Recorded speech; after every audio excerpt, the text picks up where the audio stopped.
It is Monday, July 19th.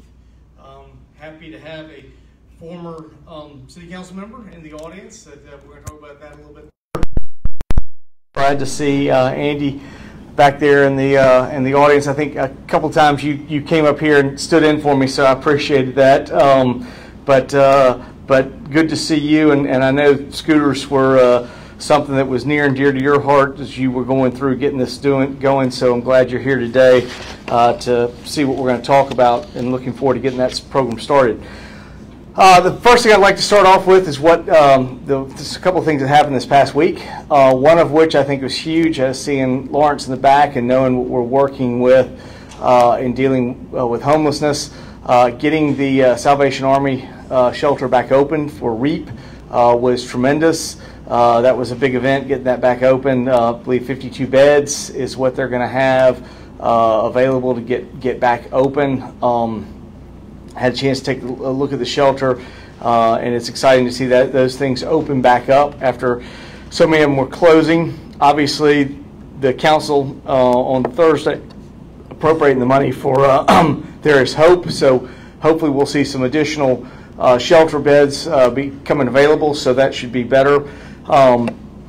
So that was a good thing last week. The other thing is certainly the Bicentennial Celebration over the weekend. I thought was great. Certainly, I thought Judy Benz, her team, which had Greg Harding, Councilwoman Broughton was on that team. They did an amazing job. I thought the ceremony was great. I know I saw Keith there. I saw Brock Jester from Fire Department. I saw Brian Weir in the back there. Casey was there. So we had a lot of people. I saw Andrew. So a lot of people were there at the event. I thought it was a great event. I think it reminded us that 200 years, happy birthday to Escambia County. And it was a good event, and I was glad that we were able to make that happen. It was great to get the Secretary of State here. She helped us in getting appropriated some funds for that, and a big, again, those big markers don't come cheap. So we really appreciate her participation. Secretary Lee was here, and it was great to have her in town. Senator Scott was here. It was good to see him. So all of these things were good to have people in Pensacola, and I thought Pensacola looked its best as it normally does. It was great to see the historic village just active, people all over the place. So that was very good. We are in the middle of Pensacola Neighborhood Challenge Grant Program, accepting applications. The City of Pensacola is now accepting applications for the summer cycle of the fiscal 2020-21 Neighborhood Challenge Grants, which is a matching program that provides City of Pensacola neighborhood associations with funding to complete neighborhood improvement projects.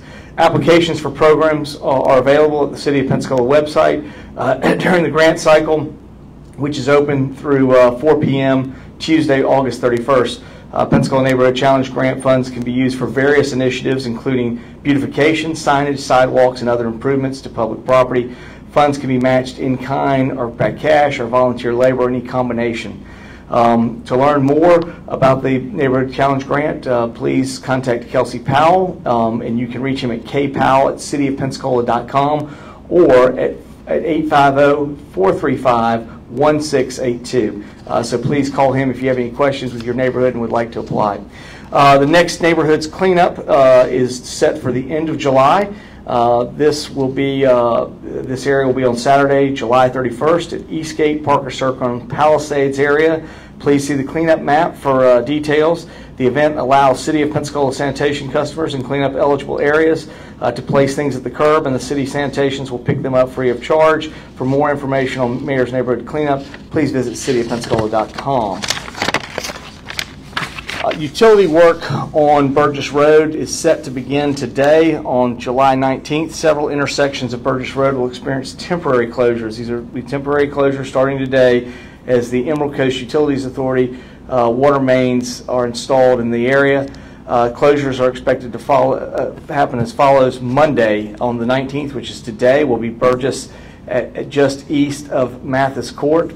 Tomorrow on the 20th will be Burgess Road just east of Sanders Street. And then on Wednesday the 21st, it'll be Sanders Street just north of Burgess Road. Again, we certainly appreciate ECUA while we're going to be doing all the work out there and updating some things with our Pensacola Energy natural gas, it was good that we were able to also work to get the water line replaced there, and so I appreciate ECUA being a part of this. If you're going to tear up the road, you might as well get everything fixed, so that was good. Reminder of the resident satisfaction survey. The survey deadline for our annual resident satisfaction survey is this Friday. We encourage all citizens to participate to let their voices be heard. City residents are asked to complete an online survey at uwf.edu/HOS resident survey or by phone at 850-495-2666. Lastly, I guess with COVID-19, we have seen significant increases in positivity. They've gone up. I know they were 10%, and we were at 13.6% for last week. We are at this point from the hospitals. We have not been tracking hospitalizations, but I did get a text from Dawn Rudolph over the weekend indicating that she had talked to all of the hospitals. Our hospitalizations were, I think, at 58, which was not anything necessarily to panic over, but it was up. And we are scheduled to get back together. Dawn is arranging for all the hospitals. I know myself, I assume the county as well, to get back together next Monday to talk and see where we are and what's happening. There's a lot of things going on. When I talked to Dawn, she wasn't sure whether this was related to 4th of July, other things that were happening, or what necessarily was the cause. Again, the number one way to get over this thing is seeing what we're doing with vaccinations. Even in a case probably a year ago, if we'd had these kind of positivity rates, we would have been significantly higher in hospitalizations. That still speaks to, even, yes, if you get vaccinated, it's still out there, it's still a variety of things, but the impact, the severity, the intensity of what happens with COVID in your experience is much less if you get the vaccine. So again, these are the things that we're trying to drive is again, it's COVID-19 is always going to be with us. The challenge is what does it have to be in the severity, and that's why we're certainly encouraging everyone to get vaccinated.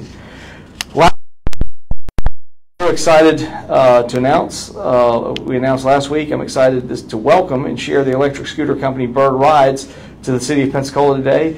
Bird currently operates e-scooters in more than 250 cities globally, and they will deploy up to 250 scooters in the franchise area as a part of a one-year pilot program in the City of Pensacola. Bird will offer scooters to residents and visitors in order to help reduce carbon emissions as well as traffic congestions on roadways. The scooters are also offer residents without cars another transportation option. cityofpensacola.com and City of Pensacola Facebook for more information, or you can download the Bird app and find the scooter today and begin riding. I will say it is only in that designated area that the council designated for the pilot area. If you go outside that pilot area, I think it doesn't totally shut down, but it goes down to like 3 miles an hour, so you would be walking much faster than you would be scootering. But it certainly is, it's available, and we would love people to get out there and use it. I do have Adam Davis here today, who's just here for some things to work with the actual deployment of the scooters. We've been told that media questions for Bird can be directed to press at bird.com. .co. Okay, press at bird.co. So again, Adam, if you just kind of want to come up here and just say a word, and I'd certainly love Andy as well to come up here. Certainly knowing if you want to come up, y'all gentlemen, y'all want to come up, you're welcome to. Andy says he's staying in the back. All right, so we're going to let Andy do the writing later on. Then come on, Adam, just come up and just you can tell us what we have. I know we've got our media questions will be directed to the press group. Yeah, thank you, Mr. Mayor. And as he stated, that all questions can be directed to press@bird.co. But just to echo the mayor's statements, we're super excited to be here in Pensacola. We're committed to working with the city and the various stakeholders to making this a successful program, get through the first year pilot, and hopefully this is a long-term partnership. And it's a great opportunity, and Florida's and Pensacola is a prime market, so we're excited to be here and look forward to demoing some of the scooters outside. Thank you, Mr. Adam, Mayor. we appreciate it. Thank you. Thank you. And again, this is a pilot program. You know, we've tried to tailor it in a way that allows us to be as positive as we can and work with some things, but this has given us a chance to learn. So there's probably going to be a learning process. If there are issues that come up, let us know. We'll learn and we'll do better. That's sort of the things I wanted to talk about today. I'm happy to answer your questions and go from there. Yes? This is just regarding the discovery of the bones at the Miraflores Park in the city. Given the historical data that could suggest that it's a former African-American cemetery, do you think ground-penetrating radar should be used? We have turned that over, as we said earlier. If it wasn't a police investigation, we would turn it over to UWF. UWF is handling all that right now. They certainly are the ones for all archaeological or other parts, so you probably need to go talk to them. But it is not a police investigation, so at this point, the city's really not involved in it at this point. As the mayor, though, are you naturally curious about the discovery? I mean, we'll always see what it is. We'll try to figure out what's happened or what's going on. So I'm sure UWF will look at it. We found bones right here through the Gulf Power digging up right here in Government Street. So, you know, it's not unusual. This happens. We turn these things over to UWF. They do their research. They go get things taken care of. So we expect that's what they'll do. Can you just clarify for a second exactly what the $100,000 is going to go to? It's hard to follow the discussion for There's Hope. Okay, I was trying to follow where you were going, but yes, There's Hope. The idea was trying to make a public purpose, certainly supporting an organization's rent, certain operating expenses is a much easier way to show a public purpose that we know. So there were a variety of conditions that will be there. We're working with Amy. One of those conditions will be they'll have to get a 5-year lease because they need to show some period of time that they are providing this service. The whole thing is contingent upon them providing services for homelessness in the building, which means they're also going to have to get the that just by definition the only way they can get open and get a CO for a shelter is to have gotten the sprinkler system in there. So they will have to put that in first before they can get the funding. But I think Ms. Davis has said, hey, if I knew there was a commitment, I would go get this done. She's told us several times. So we put in the commitment. They've obviously paid a year's worth of rent, so they can recoup the year's worth of rent. If there's any other rent they've paid, there's some operating expenses. They will be able to work with us and do that. But they have to get a couple things accomplished. They have to have a 5-year lease, and they have to get it open as a shelter. So once they qualify for the money, it's a $100,000 grant for operating expenses. Correct, mainly rent, but yes, there are other operating expenses because obviously they'll have 1 year of rent that she paid up front, but after that we'll be working with them to try to figure out if there are other ways. But they've got to be things that they've expended. So there was a little bit of flexibility. Amy and I are still fleshing that out, and we'll flesh that out with There Is Hope. But the one thing is it's got to be open. It's got to get opened. I think I was reading, was he 60 beds or 100 beds?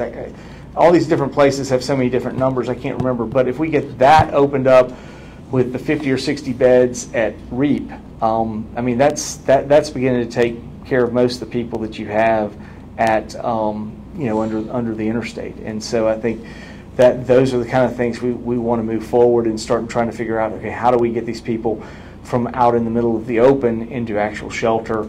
And then from there, then how do we begin to move the whole process of moving everything forward? I think, I don't remember, Andrew, if you were at the Civicon with the Lotus Group thing, but I think that's a very interesting concept. And it was interesting to us, some of the things that were on there, how you get people into some of these other developments and get people off the street. It was interesting talking to those individuals who had struggled for a long time with the same issue we're struggling with, and they said this is a model. By no means is it perfect, but it has shown a propensity to get people.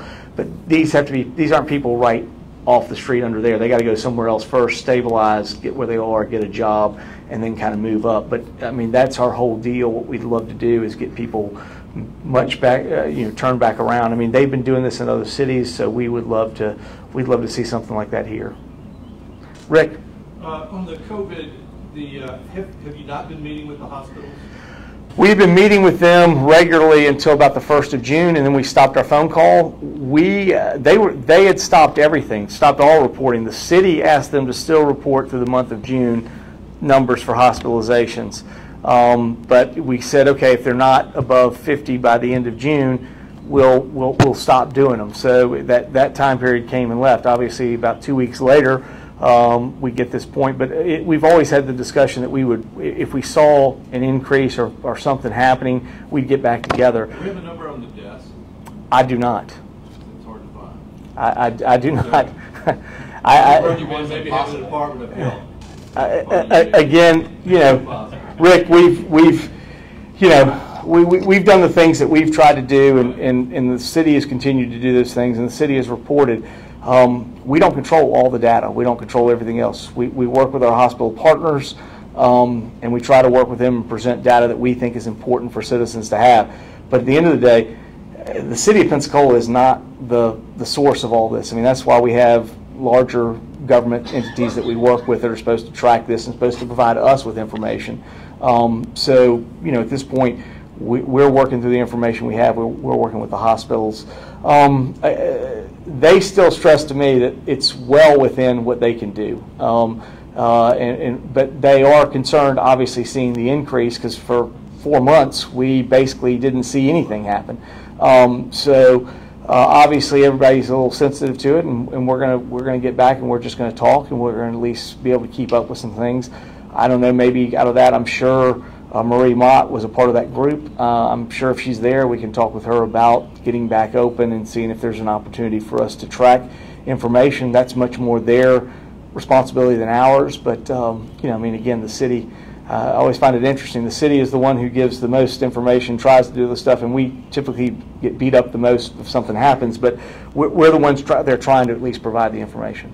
Not beating you up. Yeah. On the Maritime Park, we have a workshop this week. Who are you going to recommend? We just got that back from the. I just got the report back, and I'm not prepared to at this point, Rick, to go forward. It will be a public document. You can look at the analysis. Let me first say, the analysis that Victoria did was absolutely. I think looking at Keith, we were impressed. I mean, we had an idea what we thought it would look like, but she went above and beyond. I mean, it really lays out. D'Angelo. Yeah, she works for Helen. She did the analysis of it. I think when you read it, you'll see how each one of these plans connects. I mean, each one of these proposals connects to the plans and how many they followed the plans. I want to be real clear. We've said from the very beginning multiple times that we don't care about the 21-story tower because it's not going to be allowable. So it was off the table before we ever thought about it. We're trying to evaluate good concepts that meet with what we have in the plan. I know so far in the public and in the press, the 21-story towers, I think over that whole thing got started, I think they kind of said, hey, if you like 1,000 parking spaces, we can give you 2,000 higher. And yeah, I mean, I think the other part that's also there is, several times there have been a couple of council members who've stressed, well, we want as good a deal for the taxpayer. Well, we want as good a deal for the taxpayer, but it's not all about money. We have put certain limitations on the return that will provide us when we limited the height and when we do some of those things. So, listen, I mean, I understand money. Our enterprise funds, we ask them to generate money, but it's really about mission. We're always much more focused on mission. Money's a part of it, but we're gonna do mission first, and then money's gonna be next. So I think part of that exercise is to also show council members, if you want the greatest return, just give it unlimited. That's not what we want. We want the greatest return within a set that makes correct for us and the mission we want. So I think as we move forward, I think that was probably had some things in there to also talk to the city and say, hey, when you keep driving biggest return, if you want best return, just make it unlimited. That's not what we want. We want best return with what the limitations we have. So, I think when that comes out and you see it, it'll kind of show you which ones fit more within the plans that were provided, and I think that's going to lead to the recommendation that we make. Yes. The new police chief, Chief Randall, has been seen at crime scene since he arrived. A hands-on approach. Have you been getting? What kind of feedback have you been getting about his service? You know, I mean, the little I've been talking, both in the community and from PPD, it's been very positive about Chief Randall. I think he's done a good job. I mean, that's one of the reasons we were very excited about choosing him, selecting him, and we thought he could do a good job. And it seems to be that's what he's doing. I hear both within PPD and within the community nothing but positive things.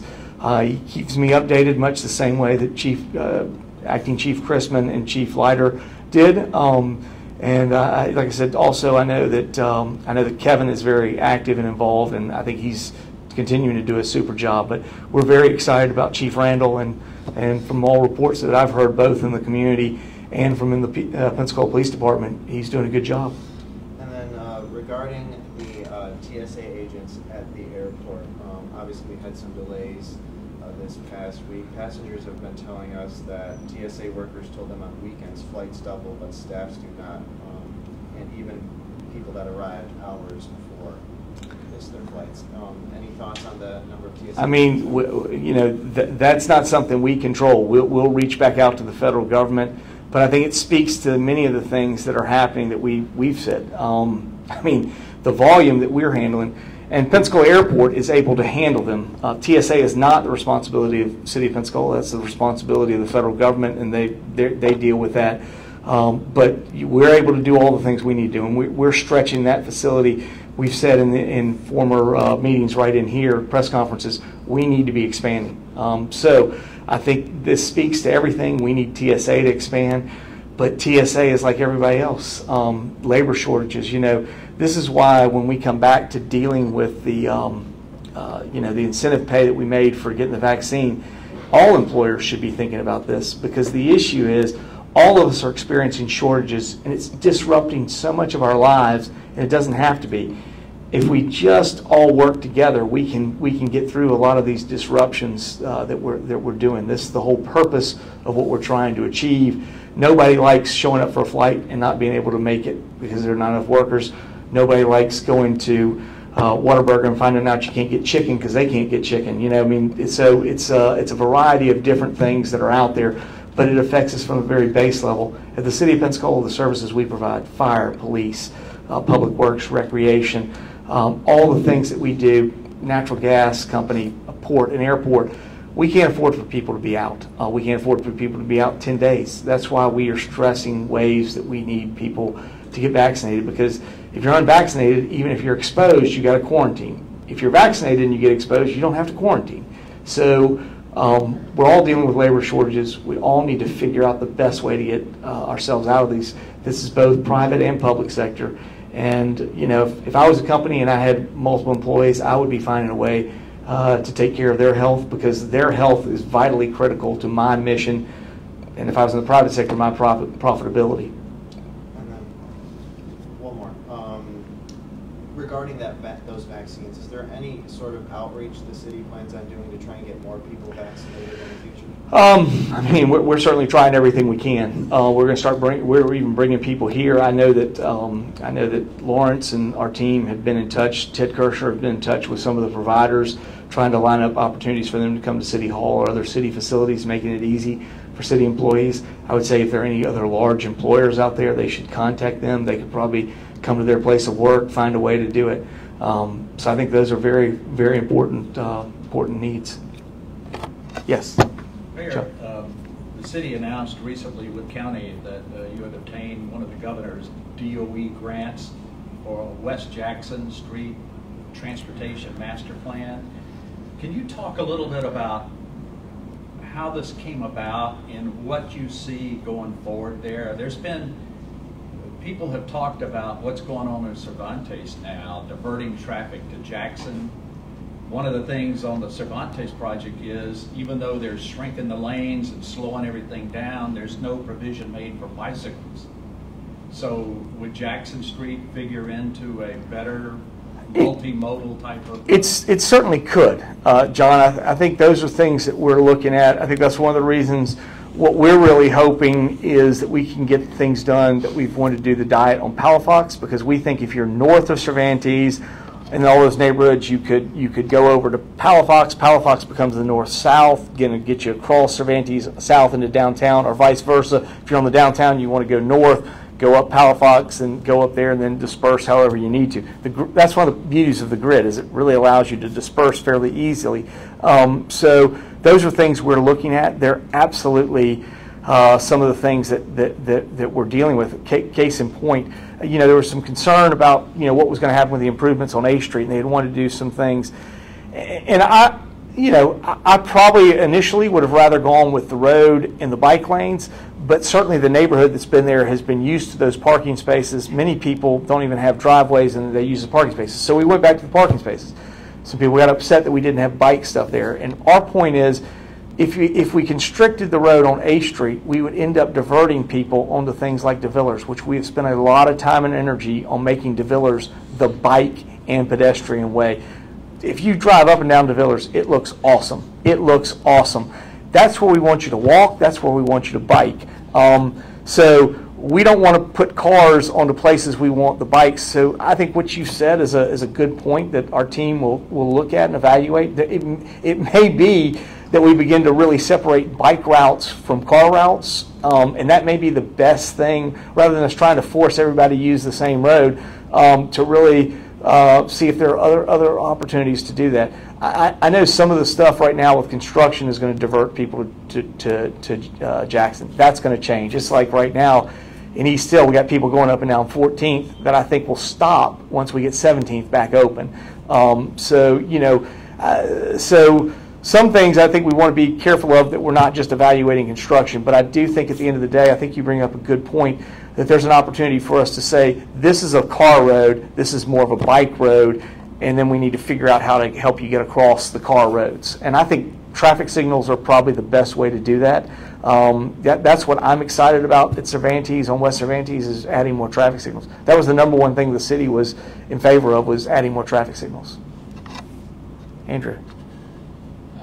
I was just curious if you had heard anything from FDOT about the roundabout, any estimated completion time? Well, the original time they told me was the end of July, but that would be barring any weather. And boy, we have had the wettest summer I can remember in some time.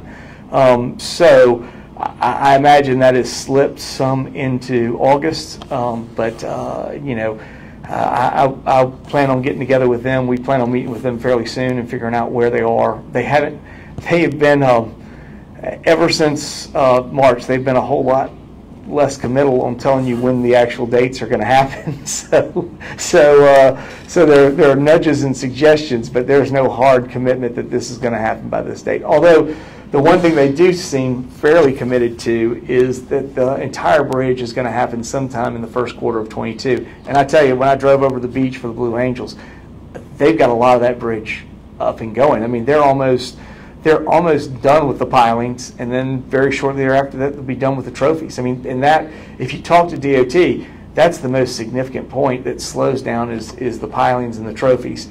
The beams are a little bit, but even they got a ton of beams. I mean, they got miles of beams already set up. So I think they should still be online. But I'm like you. I really want to get that roundabout and the 17th Avenue back engaged, because so much of our traffic in our community is meant to flow a different way, and right now we got a lot of flow through 9th Avenue, and it's choking up people in that section, and it's been disruptive.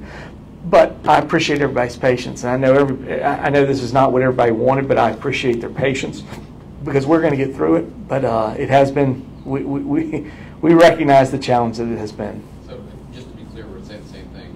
Your expectation is maybe a month until full functionality with the one span, but with the full roundabout. That's kind of where you're thinking. That's correct. That's what we were told. We were told that would happen at the end of July. Obviously, I don't think that's going to happen at this point, but I mean, we've had so much rain, so this one problem, rain's not good for some road construction. So, I mean, I think if we can get it done in August, that'd be great. I can't wait to open it up. That to me is much more critical right now, impacting neighborhoods. on the east side of Pensacola is getting that back open. But by and large, I really appreciate everybody's had a lot of patience, and so we just ask for your patience as we work through it. It's going to get corrected. Is there anything else?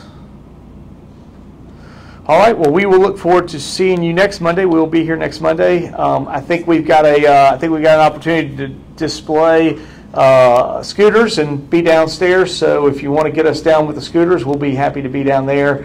And I think Keith Wilkins and Angie Tahar will be happy to show you how to ride the scooters. After